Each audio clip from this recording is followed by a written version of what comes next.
No, that's not. A little far from home, aren't you? Oh. Oh, this is the hospital scene.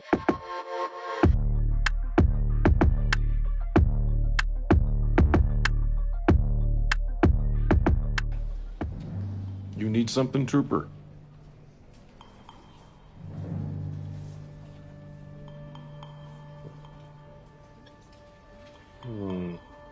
Everything all right? A little bit of an old school showdown.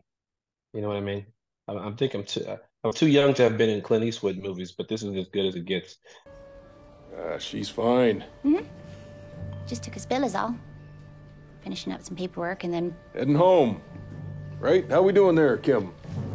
Back to Minnesota, you're saying? Oh, Nadine's gonna spend some time with us here now. That's your idea? Because I can drive you home. My shift's over.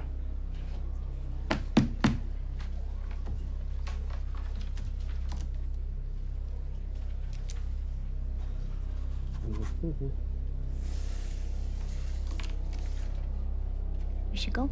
Mrs. Lyon, Dorothy, I can help. Son, the lady said it's no concern to you. I heard her. But see, I was drawn into a chain of events last time Mrs. Lyon was kidnapped. Kidnapped? That never happened. Oh. See, son, I'm the sheriff in this county. I know you're not sitting here telling me I'm a suspect in some imaginary crime, so move out of my way. Come the good old boys. Before I move you. Listen to me. You don't have to go with him. I can have backup here in 10 minutes. Well, that's gonna be too late. Surprise. This is all just a bit of silliness. I'm fine, really. Thank you for your kind offer. Go home, please. Tell Wayne I'll be there soon. Time to go, Jay-Z. Don't touch me. Ooh. He's sensitive. Careful, boys. I think Officer Nightstick's on his period today. Roy. If you hurt him, I won't come.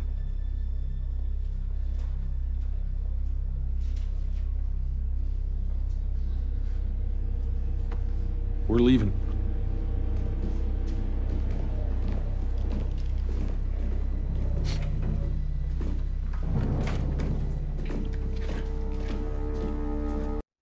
So yeah, that scene. So we shot this in Calgary. That scene, it might have been. I don't know how cold it was outside.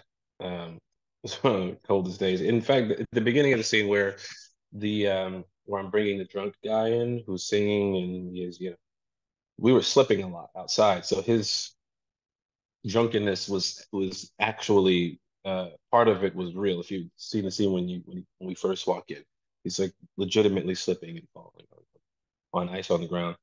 That scene was super intense because, like you said, you don't know what's going to happen. We see Roy's there; he's going to get her.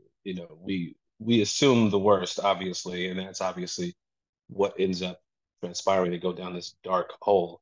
But at least we know that someone's aware of what happened. Right place, right time for Whitfar. And so, yeah, that was that's up there with one of my favorite scenes for sure. And I had a great time shooting it.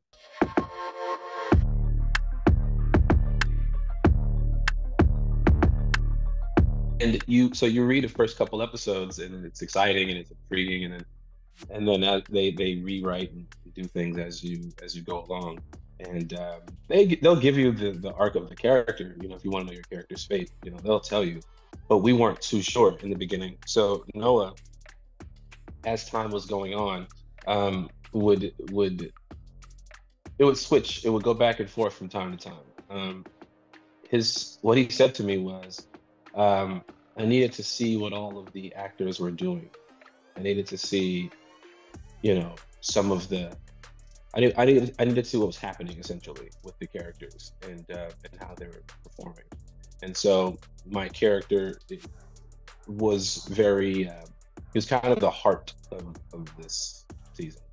Um, and what better ending than to kill the one with the most heart? You know, you can go down a list of other characters and see why it may not have been as impactful.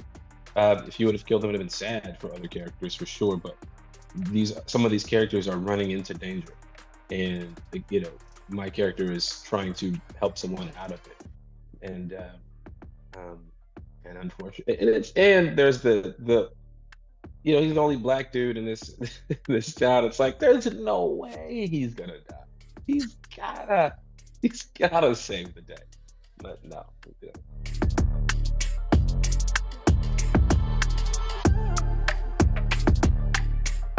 Yeah, it's a very real thing. You know, obviously it doesn't, this group of people, they don't speak for the entire, you know, Midwest and Middle America. But there are these pockets all over the country, all over the world where this is a thing. And so Noah loves to play on some of the real life aspects of it. So we say that it's based on a true story, and a lot of it's based on real-ish events. And this type of town exists somewhere. You know, there are black sheriffs that are and black police officers that are policing areas that they're not welcome. You know what I mean? This isn't just Blazing Saddles, you know what I mean? Where it's like there's one black sheriff. This happens all over the place, and so I'm very excited to play it and see where it goes, especially when you meet all the other actors and see what they're delivering, what they're bringing, and how they make you feel on the day. It was fun. It was definitely fun to shoot.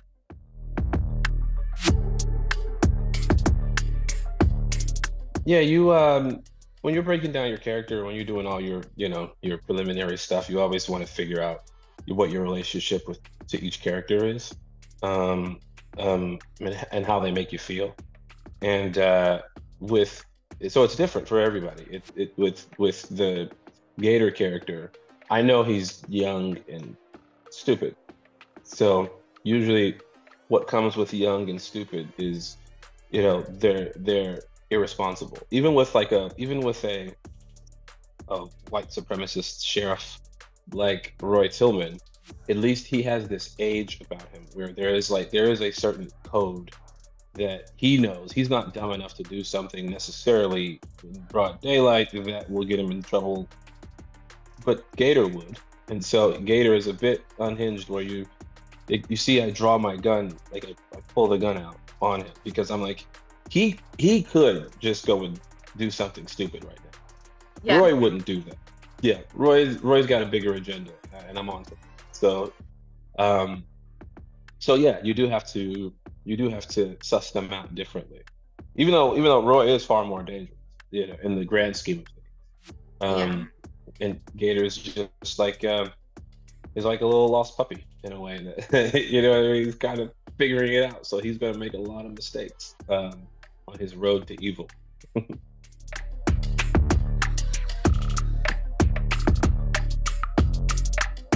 Yeah, for sure. And we shot that in the last couple of scenes. We shot those in sequence as well. So, you know, while filming on one day, you're prepping for this scene. You know your fate. You know that tomorrow when we film, I'm going to die, and you tend to play beats out a little bit longer, just for the folks at home, a little bit. These cool TV moments that you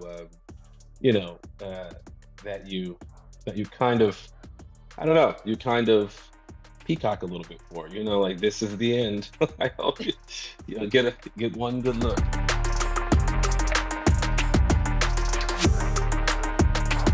What's interesting is that there are some characters that are a bit more broad in tone when you watch Fargo, but the story at its core is pretty dark, and again, Noah does a great job of this. Like real life, there are humorous situations and people do really stupid things that make people laugh. And so you have those characters that definitely serve that purpose. But for wit, there wasn't much of that. I could have forced it and played some certain things a little bit more humorous. There's one moment when we are in the when we're at the police station, we're looking at surveillance footage from the gas and go, and as he's leaving, he gets up and he's struggling a little bit with his crutches and to get his jacket on while the head guy in charge is just watching it, and he's like not helping. So there's a funny little moment there that I kind of played a little bit into it, and then there's a quick little beat where Wit is going down to the evidence locker, and you know, when he catches the gator, but he sees the stairs. It's like, oh shit, you know, and he's on crutches. He can't walk right now. So those little beats. In fact, there was a take. Obviously, we didn't use it, but there was a take where, when I look at, I'm just pissed, and I look and I just throw the crutches down the stairs, and I just start to slide. I just kind of go down the stairs. But there are little bits like that and little moments like that, which the scripts definitely lend space for.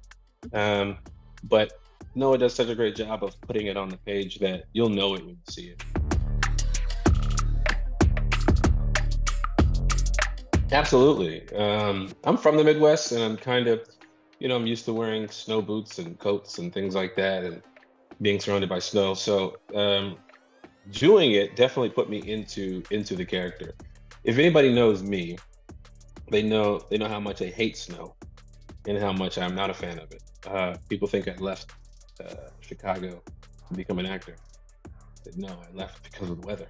And so, you know, being there definitely helped put me in this character, because I mean, obviously you get used to it, but you know, when you put your boots on, you put your uniform on, you put your costume on, you get the hair and makeup, it helps you exponentially with the character. You kind of move forward, you know, tenfold, from rehearsals to, you know, rehearsals all the way down to location. By the time you get to the location and you're in it, you feel like you're in it.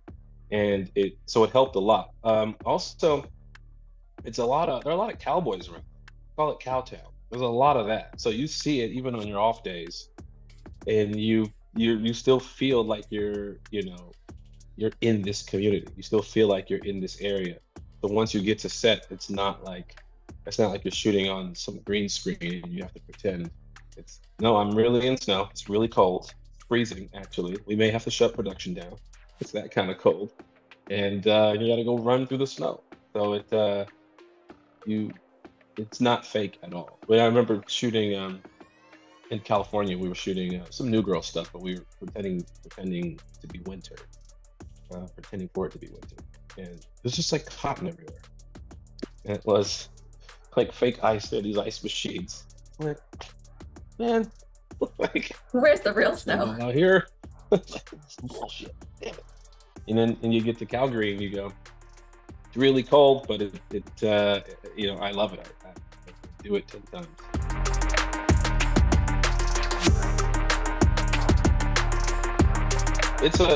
It's a pretty well choreographed dance that we do, and it takes place. Again, you see how quick that scene is. I mean, it's a pretty long scene, but it's one scene, and I think it took us 6 days to shoot it. So it looks like bang, bang, bang, bang, bang, but you know, safety-wise, they have to be so careful with a lot of things, because there are squibs going off. You know, when I'm being shot at and the chips are exploding, those are tiny little explosives going off, you know, right behind my head. So we have to make sure that we have to rehearse that a bunch of times just so the timing is right, and I don't have a little thing go off on the back of my head. You know, the getting shot in the leg was a bit of a process as well. You know, you go through luckily, you know, all the actors go through weapons training. My buddy Phil definitely put me through it on this one. So I did a lot of hours with him. You know, former Navy SEAL. This guy is, you know, the most expert you can get. And so he definitely put me through real life, you know, simulations prior to getting to Calgary. So you kind of have that, so the director doesn't have to continue to coach and sculpt and mold, because you already know what you're doing a little bit. Yeah, You know how to fall on the ground. You know how to properly hold the gun, how to load and reload, things like that, that you're not learning on the day. Otherwise, it would take uh, much longer to shoot those scenes. So a lot of prep goes into it beforehand. And in the script, like I said, Noah, I mean, this guy's insane. He does a great job of pretty much painting the canvas on the page. You just have to bring it to life. All the information's there. You know, it gets hit, ducks, hits the ground. He looks up. He aims the gun into the nothingness, and he lets off a few rounds, and then it's spelled out perfectly.